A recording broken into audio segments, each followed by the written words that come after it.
This is Frankie Abbruzzino with the Scoop News or Uncensored Report. And this one involves something that's local in the state of Florida, so I'll put it on both of my Facebook pages. But it's gun violence. And Florida is the #1 in road rage incidents involving guns. Now, I must tell you that this came from a test or analysis or statistical sampling by a group that's a nonprofit gun control advocacy group. Okay, so sometimes when you look at those, you got to dissect the data and see where they're pulling it from to see the real true meaning behind the numbers. I'm not saying this isn't accurate, but you know, it's just like if it were coming out from the NRA and it would say that gun violence is on the downswing. I'd say, well, NRA is coming out, you know, what's the data? Let me look at it. But if you look at this, just basically for what it says, that Florida has become the top state in the country over a 2-year period with 146 incidents.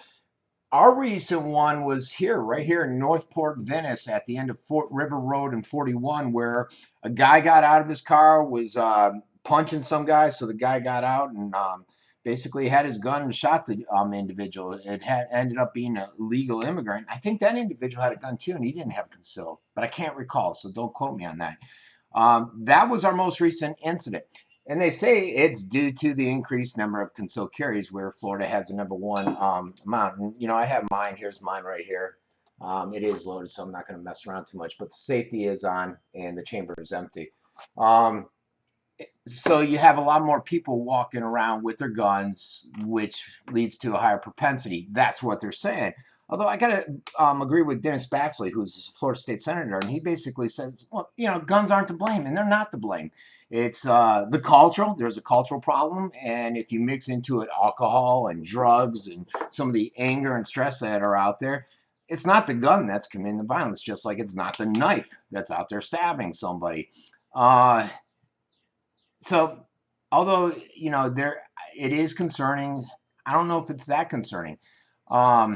Road rage incidences are increasing everywhere, and that's why according to this one report, a lot of states are increasing the amount of speed that you can go in the fast lane to try to calm people down, to try to unfrazzle those nerves.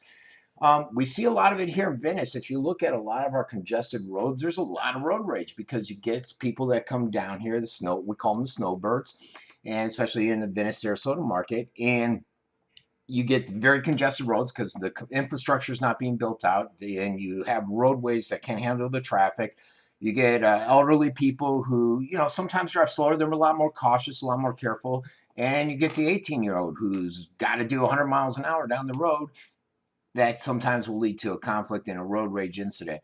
And then you factor in the gun. You know, if someone fears for their life, if you got someone beating the heck out of you, pounding down your window, next thing you know, you pull out the gun, and the laws help that too with the stand your ground law, which they're now renovating or trying to change it, I guess, so that you can actually open carry if you have a concealed carry and go to more places where you cannot with your concealed carry. So what say you, Florida, Sarasota County? This has been Frankie Abbruzzino with the Scoop News and Uncensored Report on this one.